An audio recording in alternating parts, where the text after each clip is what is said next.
한 10년 전에 연세대학교 김재엽 교수라고 하는 분이 재미있는 연구를 하나 했습니다.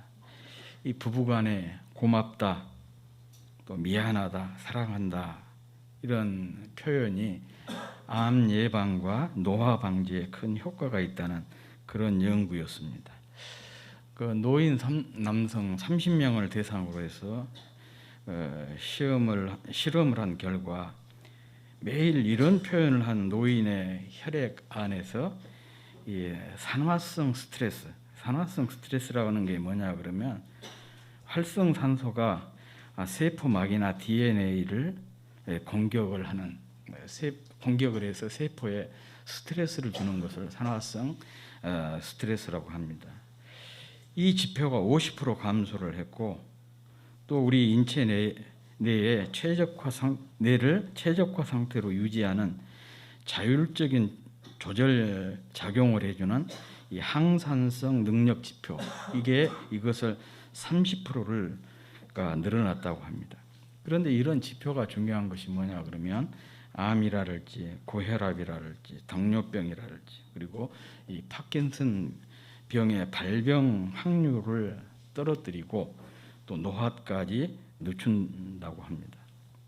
사람이 나이가 들면 마음과 감성이 무뎌질 수가 있습니다. 그런데 나이가 들수록 감사와 사랑의 표현을 많이 하고 자주 해야 한다, 그런 얘기죠. 그래서 손주들을 키우는 노인들과 그렇지 않은 노인들의 큰 건강상의 차이도 그런 데서 나온다는 얘기예요. 손주들을 데리고 있으면서 늘 이뻐해주고 사랑한다, 또 고맙다, 막 그렇게 자꾸 이 얘기를 하다 보니까 자기 마음이 건강해지는 거예요. 육체가 건강해진다는 얘기죠. 그런 의미에서 저보다 나이 많이 드신 분들만 한번 따라해 보십시오.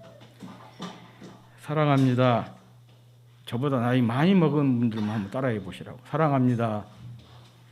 아무도 없어요? 감사합니다. 예, 오래 살고 싶은 생각이 없으신 모양입니다. 다 같이 한번 해보십시다. 사랑합니다. 사랑합니다. 감사합니다. 감사합니다. 덕분입니다. 덕분입니다. 미안합니다. 미안합니다. 다시 한번 사랑합니다. 사랑합니다. 감사합니다. 감사합니다. 덕분입니다. 덕분입니다. 미안합니다. 미안합니다. 말이 복을 부른다고 했어요. 복을 부르는 이런 좋은 말, 이런 아름다운 말을 항상 입에 달고 사시기를 바랍니다. 그러므로 건강한 삶, 또 의미 있는 삶의 의미 있는 변화를 원한다면 어느 습관을 잘 훈련을 해야 됩니다. 말이 긍정적이고 적극적인 그런 사람들은요, 삶이 굉장히 의미 있는 또 긍정적으로 변화가 일어나게 됩니다. 반면에 퉁명스러운 말투는 들어온 복도 깨뜨리고 또 이 불평 불만은 안 되는 일만 연속이 되고 투덜대는 말은 악성 바이러스와 같다고 합니다. 위기의 부부 150쌍이 어느 습관을 딱 바꾸고 나니까 그중에 140쌍의 부부가 위기를 극복했다는 거예요. 언젠가 방송에서도 그런 테스트를 한 적이 있거든요. 남편이 아내에게 운전 연습을 시키는 그런 내용이었어요. 운전 연습은 절대로 가까운 사람에게 해서는 안 된다, 그렇게 얘기하잖아요. 그래서 남편이 아내의 운전 연습을 시키면서 막 아내를 욕을 하기도 하고 심지어는 굉장히 막 자존심 상하는 그런 얘기들까지 막 해요. 왜 그렇게 밀어내느냐, 막 그런 표현들을 하니까 이 아내가 너무 화가 나가지고 나 운전 안 해. 그러면 길 가운데서 차 문 열고 나와 그러더라고. 너무 화가 나니까. 그런데 그 다음 날 또 연습을 시키면서 서로 이제 존댓말을 하게 한 거예요. 우측 깜박이 넣으세요. 좌측으로 깜박이를 넣으세요. 그러니까 여기서 멈추세요. 이렇게 존댓말을 하게 하는 거예요. 그리고 이제 아내도 그 존댓말을 하면서 대답을 하도록. 그렇게 해서 이렇게 연수를 하는데 아주 그 화기애애하게 전날과는 전혀 다르게 운전 그 연수를 마치더라고. 딱 달라지는 것은 말만 바꾼 거예요. 사람이 바뀐 것도 아닙니다. 그냥 반말을 해서 존댓말을 하게 했더니 그렇게 그런 변화가 일어나는 그런 모습을 봤습니다. 뇌 전문 학자들의 연구 보고에 의하면 사람의 뇌세포가 230억 개인데 이 230억 개의 뇌세포 중에서 98%가 말의 영향을 받는다고 합니다. 그래서 의학계에서는 뇌 속에 있는 이 언어 중추신경이 모든 신경계를 다스린다는 이 학설을 바탕으로 해서 언어 치료법을 개발을 했습니다. 말이 얼마나 중요한지를 중요한지가 과학적으로 증명이 된 것입니다. 그래서 성경은 이렇게 말씀하고 있죠. 누추함과 어리석은 말이나 희롱의 말이 마땅치 아니하니 오히려 감사하는 말을 하라 그랬어요. 누추한 말, 어리석은 말, 희롱하는 말 이런 말들은 하지 말고 오히려 늘 감사하는 말을 하라는 것이죠. 감사합니다. 고맙습니다. 사랑합니다. 수고하십니다. 혹은 수고하셨습니다. 이렇게 이런 그 좋은 말들, 아름다운 말을 하면서요, 가볍게 인사를 하면 이 더운 날에는 우리 뇌의 온도가 뚝 떨어진대요. 그리고 추운 날에는 이런 말을 들으면 뇌의 온도가 올라간다는 것이죠. 얼마나 놀라운 일입니까? 말 한마디가 상대방의 마음을 시원하게 해주기도 하고 따뜻하게 해주기도 한다는 그런 얘기입니다. 그러니 보약이 따로 없는 것입니다. 이 추수감사절이라고 오늘이 추수감사주일인데 이 감사절이라고 하는 게 그런 거 아니겠습니까? 물론 우리에게 생명을 주시고 이 생명을 지금까지 이렇게 건강하게 유지하게 하신 하나님께 감사하는 것이 우선이겠지만 뿐만 아니라 우리 주변에 내 삶이 이렇게 지탱해 오고 유지되어 오는 데는 내 혼자가 아니잖아요. 주변 여러 사람들이 내 도움과 은혜 안에서 이렇게 살아왔기 때문에 또 그런 사람들을 기억하고 감사하자. 또 고마움을 전하는 그런 절기가 이 감사절기거든요. 그런 의미에서 우리가 그동안 받은 은혜를 기억하고 생각하면서 감사의 날이 되었으면 참 좋겠습니다. 성경은 무척 감사를 강조하고 있습니다. 그 중에서도 시편이 더욱 그렇습니다.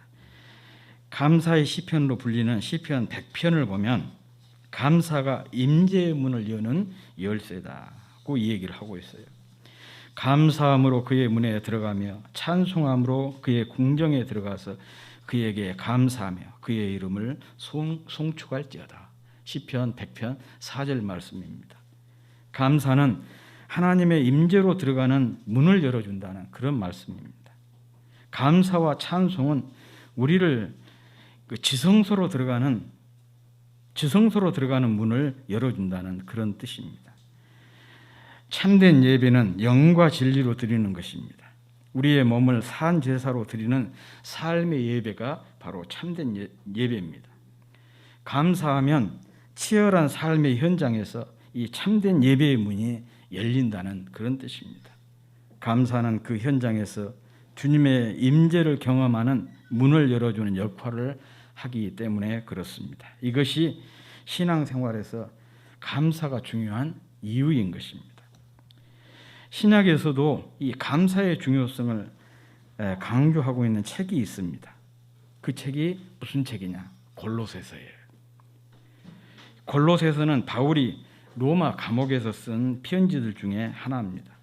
이 빌립보서와 함께 바울의 신앙을 아주 잘 보여주는 대표적인 책 중에 하나가 편지 중에 하나가 이 골로새서예요. 빌립보서가 기쁨의 편지라면 골로새서는 감사의 편지입니다. 바울이 감옥에 갇혀 있으면서도 기쁨과 감사를 잃지 않았다는 것 아니겠습니까? 그러니 바울의 영성을 우리에게 생생하게 보여주고 있는 책이라 빌립보서와 골로새서를 그렇게 평가할 수가 있는 것이죠. 감옥에 갇혀 있으면서도 밖에서 자유롭게 생활하고 있는 사람들에게 기뻐하라, 감사하라, 그렇게 얘기를 하고 있어요. 정말 자기가 기쁘지 않고 자기 안에 감사가 없으면 어떻게 다른 사람에게 기뻐해라, 감사해라, 그런 얘기를 할 수가 있겠어요? 내가 기쁘니까 기뻐하라고 얘기하는 것이고, 내가 감사하니까 감사하라고 얘기를 한 것입니다. 어떤 여건이 좋아서 이런 얘기한 거예요. 것이 아니죠. 감옥에 갇혀 있으면서도 이 마음에 기쁨이 있고 감사가 있으니까 밖에서 자유롭게 살고 있는 사람들을 향해서 오히려 기뻐하십시오, 감사하십시오, 그런 말을 할 수가 있었던 것이죠. 그런 의미에서 참 바울의 영성이 참 얼마나 대단한 영성인가 하는 것을 생각해 볼 수가 있습니다. 이 골로새서에는 감사에 대한 7가지 내용이 나오고 있어요. 1장 3절, 또 1장 9절에서 12절, 2장 6절에서 7절, 3장 12절에서 15절, 16절, 17절, 그리고 오늘 본문, 이 7가지의 감사의 내용이 나오고 있습니다. 그런데 이 감사의 내용이 서로 연결이 되어 있어요. 그래서 어떤 분은 이 감사가 서로 연결이 되어 있어가지고 이렇게 표현을 하고 있어요. 감사의 황금줄이라. 이 골로새서에 나온 7개의 감사를 가리켜서 감사의 황금줄이라, 이렇게 표현을 하시는 분도 있습니다. 오늘 본문은 이 황금줄의 마지막에 해당되는 그런 내용이에요. 기도를 계속하고 기도에 감사함으로 깨어있어라. 굉장히 간단하죠? 외웠으면 좋겠어요. 기도를 계속하고 기도에 감사함으로 깨어있어라. 금방 외울 수 있죠. 아마 우리 부경이는 이미 외웠을 것 같은데. 한번 우리 같이 한번 해보십시오. 시작. 기도를 계속하고 함으로 깨어있으라. 골로새서 4장 2절 말씀입니다. 1장에서 바울은 감사가 기도의 동기이자 목적이라 그렇게 얘기를 했습니다. 1장 3절에 보면 우리가 너희를 위하여 기도할 때마다 하나님 곧 우리 주 예수 그리스도의 아버지께 감사하노라. 기도할 때마다 감사한다는 얘기죠. 이는 기도의 첫 번째 내용인데, 바울은 기도할 때마다, 특별히 골로새 교회 성도들을 위해서 기도할 때마다 감사한다. 이건 바울뿐만 아닐 거예요. 저도 늘 여러분들을 위해서 매일 새벽 기도하거든요. 기도할 때마다 감사해요. 누구를, 우리 지민이 아빠 생각하면 또 감사가 되고, 또 우리 부경이 아빠 생각하면 또 감사가 되고, 그래서 늘 기도할 때마다 감사하는 거예요. 그러니까 기도라고 하는 게, 기도의 동기가 감사라는 그런 뜻이에요. 감사가 없으면 올바른 기도가 시작이 될 수가 없는 것이죠. 정말 감사하는 마음이 있으니까 그 기도가 시작이 되는 거고요. 특별히 누군가를 위해서 기도할 때는 더욱 그렇습니다. 그래서 바울에게 있어서의 기도의 방아쇠가 이와 같은 것이 뭐냐? 감사였습니다. 그는 모든 일에 기도와 간구를 드렸는데 이 모든 것을 감사함으로 했어요. 빌립보서 4장 6절 말씀이죠. 모든 일에 기도와 간구로 너희 구할 것을 감사함으로 아버지께, 하나님께 아뢰라 그랬어요. 그러니까 모든 일에 기도와 간구를 드렸는데 항상 감사함으로 하나님께 기도를 드렸다. 그게 바울의 기도의 동기이면서 기도의 패턴이고 기도의 내용이었던 것이죠. 사실 감사하는 마음이 없는 기도는 형식적인 종교 의식에 불과한 것입니다. 그리고 기도의 두 번째 내용이 골로새서 1장 9절에서부터 12절까지 말씀인데, 이런 말씀이에요. 9절에서 12절 말씀. 이로써 우리도 듣던 날부터 너희를 위하여 기도하기를 그치지 아니하고 구하노니 너희로 하여금 모든 신령한 지혜와 총명에 하나님의 뜻을 아는 것으로 채우게 하시고, 넘어가서 12절, 우리로 하여금 빛 가운데 성도의 기업의 본분을 얻기에 합당하신 하나님께 감사하게 하기를 원하노라. 기도하기를 그치지 아니하고 늘 구했는데 그 기도의 목적이 뭐냐?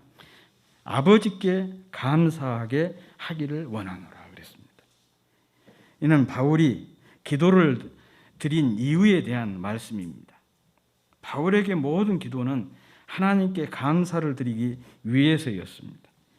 자신을 위한 기도도 더욱 하나님께 감사하는 사람이 되기 위함이었고, 또 골로새 교회를 위해서 드린 기도 역시 골로새 교회가 하나님께 감사하도록 하기 위함이었다는 것입니다.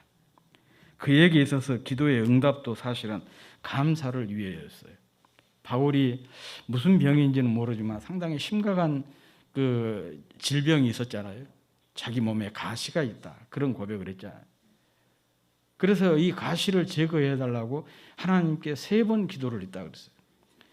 여기서 3이라고 하는 것은 단순히 숫자 3을 의미한 거 아닙니다. 3이라고 하는 숫자는 완전수거든요.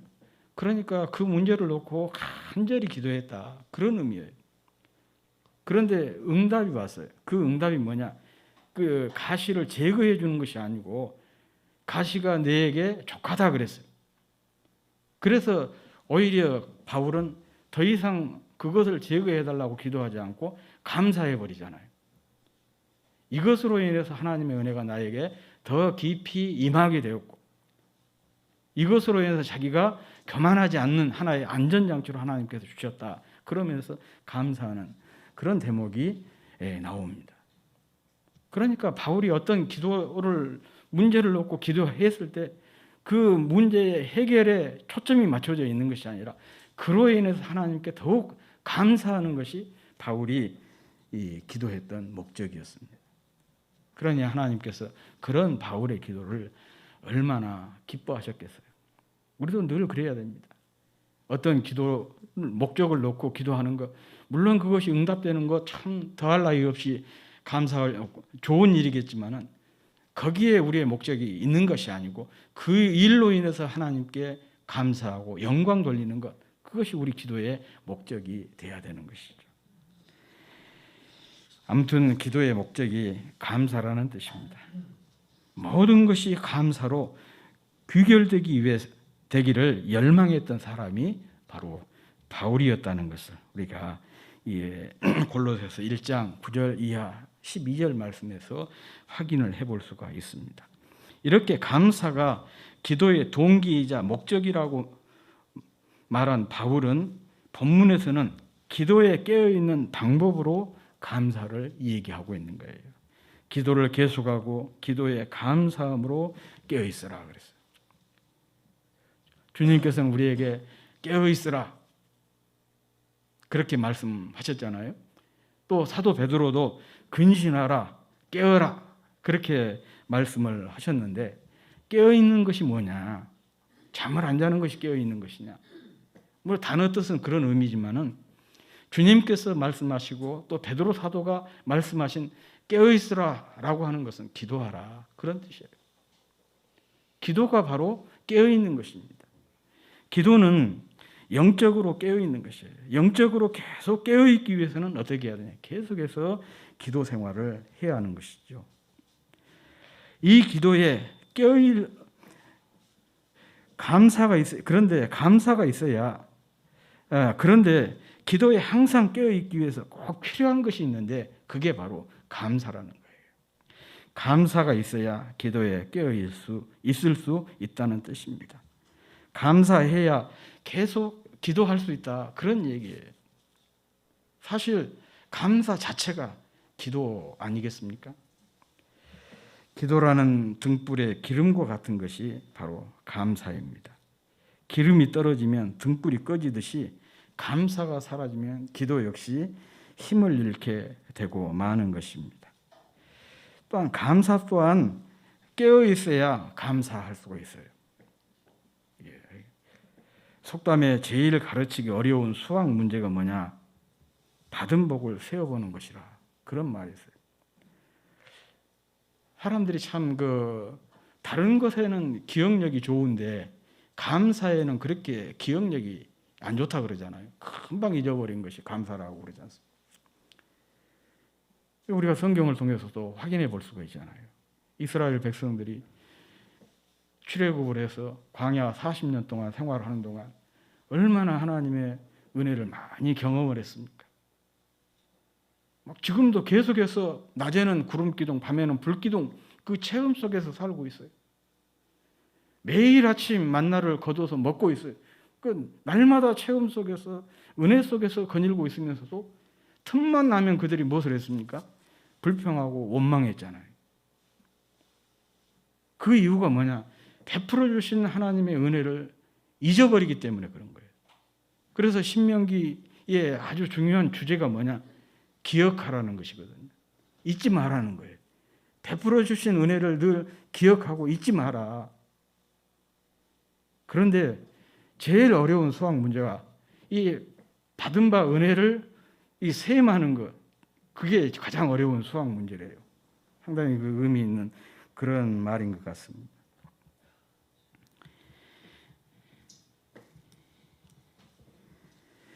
사실 우리가 감사하지 못한 것은요, 감사의 조건이 없기 때문이 아니라 은혜를 기억하지 않고 받은 은혜를 생각하지 않는 것, 감사에 깨어있지 않기 때문에 그렇습니다. 바울은 감사함으로 기도에 깨어있으라고 했습니다. 이것이 바로 영적으로 깨어있는 비결이고 기도에 항상 깨어있는 비결입니다. 골로새서를 통해서 바울이 말한 감사의 이 7가지 내용을 보면 기도와 깊은 기도와 함께 시작을 해서 기도와 함께 끝을 맺고 있어요. 첫 번째가 감사의 첫 번째 내용이 두 번째 내용이 기도와 관련이 있잖아요. 기도의 동기가 첫 번째 감사의 내용이었고 감사의 두 번째 내용이 기도의 목적이었었거든요. 그런데 감사의 마지막 7번째 내용이 기도를 계속 항상 기도에 깨어있는 비결로 그렇게 이 얘기를 하고 있습니다. 이 말은 기도와 감사가 깊은 연관이 있다는 것을 잘 보여주고 있는 것입니다. 흔히 신앙생활을 기도생활이라고 하지 않습니까? 그만큼 기도가 우리 신앙생활에서 중요하다는 뜻인데 감사 역시 그렇다는 것입니다. 기도와 감사가 깊이 연결이 되어 있기 때문에 그렇습니다. 그래서 기도하는 사람들을 보면 항상 감사를 입에 달고 살아요. 왜 우리가 기도를 잘 하기가 힘드냐? 감사에 인색하기 때문에 그렇습니다. 정말 하나님 삶 속에서 하나님의 은혜를 깊이 깨닫고 감사한 마음이 막 솟구치면은 기도하지 않을 수가 없는 거죠. 감사한데 왜 어떻게 가만히 있어요? 어떤 모습으로든지 하나님께 기도하게 되고 찬양하게 되고 그럴 수밖에 없는 거예요.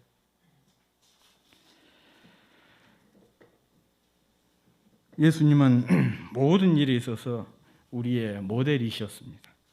감사의 말에 있어서도 좋은 모델이 바로 우리 예수님입니다. 우리가 복음서를 통해서 그것을 확인할 수가 있는데 예수님은 나사로의 무덤 앞에서 아직 응답받기도 전인데 하나님 앞에 감사 기도를 드렸잖아요. 하나님 내 기도를 들어주심을 감사합니다. 그렇게 고백을 하고 나사로야 나오라 그랬잖아요. 또 5,000명 굶주린 사람들 앞에서 떡 5덩어리를 가지고 떡을 나눠주기 전에 하나님 앞에 감사 기도를 드렸고 또 그들에게 고기를 나눠주기 전에 딱 달랑 2마리 가지고 하나님 앞에 감사 기도를 드렸더니 떡 5덩어리가 5,000명을 먹이고 또 고기 2마리가 5,000명을 먹이고도 12광지가 남는 놀라운 기적이 일어났습니다. 심지어는 죽음을 앞두고 제자들과 마지막 식사를 하실 때도 떡을 나눠주시기 전에 감사 기도를 드렸고 또 잔을 나눠주기 전에 감사 기도를 드렸습니다. 그뿐 아닙니다. 마지막으로 겟세마네 동산에 기도하러 올라가시면서 제자들과 함께 찬송하면서 가셨다. 이 찬송 속에는 감사가 포함이 되어 있어요. 감사가 없으면 찬양이 나올 수가 없는 거 아니겠습니까? 불평과 원망하면서 노래하는 사람 봤습니까? 뭔가 감정이 이렇게 순화가 되고 감사가 있을 때 노래가 나오는 거 아니에요? 그런데 지금 마지막 겟세마네 동산에 기도하러 올라가시면서도 제자들과 함께 찬양하면서 가셨다. 예수님과 같은 그 삶을 살았던 또 한 사람이 구약에 나오죠. 다니엘이라고 하는 인물입니다. 기도하면은 굶주린 사자 굴 속에 던져 넣겠다는 그런 왕의 포고문이 그 공표가 되었는데도 다니엘은 하루에 3번씩 자기 고국을 향한 창문을 열고 감사하면서 기도를 했다. 다니엘서 6장에 그렇게 기록이 되어 있습니다.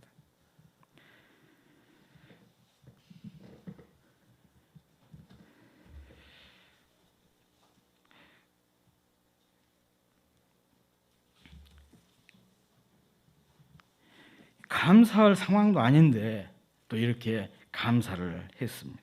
그런데 주님도 다니엘도 이 감사 기도로 모든 상황이 역전되는 을 경험하게 된 것이죠. 앞서 말씀드렸던 대로 나사로의 무덤 앞에서 응답되기도 전에 감사 기도를 드렸더니 죽은 지 나흘이나 되었던 나사로가 무덤에서 나왔고 살아나는 그런 기적을 경험하게 되었고, 굶주린 5,000명을 떡 5덩어리로 또 물고기 2마리로 먹이는 그런 역사를 일으켰습니다. 뿐만 아니라 돌아가신 지 3일 만에 이 죽음을 뚫고 부활하시는 그런 그 역전이 일어났지 않습니까? 다니엘도 마찬가지죠. 다니엘을 사자굴 속에 집어넣었었는데 이 굶주린 사자들이 다니엘이 떨어져도 뭐 번체만취한 거예요. 그런데 다니엘을 모함했던 사람들을 던져놓으니까 땅바닥에 떨어지기도 전에 사자들이 그냥 받아서 삼켜버리는 그런 기적이 다니엘서 6장에 기록이 되어 있습니다. 하나님은 감사하는 사람과 함께 하십니다. 하나님은 감사하는 사람을 반드시 지켜주시고 감사한 사람을 구원해 주십니다. 그래서 감사하는 사람은 인생의 역전을 경험할 수가 있는 것이죠. 탈무드에 이런 말이 나옵니다. 세상에서 가장 강한 사람이 누구냐? 자기를 아는 사람이다. 세상에서 가장 부유한 사람이 누구냐? 항상 자족감, 만족감을 가지고 사는 사람이다. 세상에서 가장 지혜로운 사람은 누구냐? 끊임없이 배우는 사람이다. 세상에서 가장 행복한 사람이 누구냐? 범사에 감사하는 사람이다. 그런 말이 나옵니다. 행복은 감사에 달렸다는 뜻입니다. 감사에 깨어있는 사람이 참으로 행복한 사람이다. 그런 뜻입니다. 사실 불평이라고 하는 것은 내가 원하고 바라는 대로 되지 않아서 하는 것이 아니라 하나님께서 베푸신 은혜를 모르기 때문에 하는 것이 불평이고 원망인 것입니다. 이 불평이나 원망은 시간이 지나고 나면 후회가 되는 말이에요. 다 그렇지 않습니까? 그러나 감사는 시간이 지나고 나면 간증이 되고 추억이 되는 말입니다. 그래서 성경은 감사의 말을 강조하고 있는 것입니다.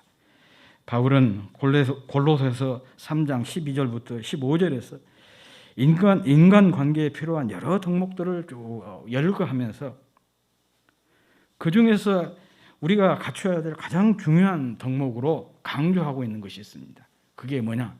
감사예요. 서로 감사하는 자가 되라.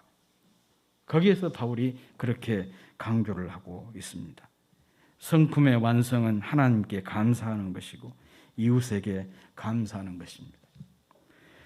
우리가 주님께 감사한 것은 당연하지만 지체들 상호간에도 그래서 감사하고 그러니까 감사하고 그래도 감사하고 그럼에도 감사하고 그리 아니할지라도 감사해야 돼요. 우리는 이런 표현 자주 쓰는데 주님께만 그렇게 표현하죠. 주님께 우리가 그래서 감사하고, 그러니까 감사하고, 그래도 감사하고, 그럼에도 불구하고 감사하고, 그리 아니하실지라도 감사해야 된다. 이건 뭐 당연한 거예요. 그런데 이건 주님께만 해당된 것이 아니고 우리 상호간에도 그렇다는 것입니다. 늘 사랑하는 지체들, 또 가족, 이웃, 그래서 감사하고, 그래도 감사하고, 그러니까 감사하고, 그럼에도 불구하고 감사하고, 그리 아니할지라도 감사하고, 더 감사하는 그런 삶이 꼭 필요합니다. 이것이 바로 신앙 공동체의 모습이고 자랑 아니겠습니까? 바로 이것이 신앙 공동체의 아름다움입니다. 이게 회복이 된다면 정말 여기가 바로 천국의 분점이 될 것이다. 확신해요. 이런 마음들이 없으니까 교회가 그냥 그 싸움터를 방불케 하고, 심지어는 세상 사람들도 애들이 골목에서 이렇게 싸우고 그러니까 얘네들아 여기서 싸우지 말고 교회 가서 싸워. 그렇게 얘기할 정도라는 거예요. 왜 그러냐? 우리 마음속에서 감사가 사라지니까, 서로에 대해서 이렇게 감사하는 자가 되지 못하기 때문에 그런 거예요. 우리가 이 감사제를 기점으로 해서 그래서 감사하고, 그래도 감사하고, 그러니까 감사하고, 그럼에도 불구하고 감사하고, 그리 아니할지라도 감사하는 그런 공동체를 만들었으면 좋겠습니다. 감사의 말에 대한 우리의 입이 크게 열려서 기도에서도, 찬양에서도, 예배에서도, 그리고 일상생활에서도 자주 많이 크게 감사의 말을 할 수 있기를 바랍니다. 감사의 말이 나를 살리고 또 이웃을 살리고 공동체를 살리는 말입니다. 감사가 또 나를 복되게 하고 이웃을 복되게 하고 공동체를 복되게 하는 말입니다. 나가 하나님을 영화롭게 하는 말이 바로 이 감사의 말인 것입니다. 항상 감사에 깨어있는 저와 여러분이 되시기를 주의 이름으로 축복합니다.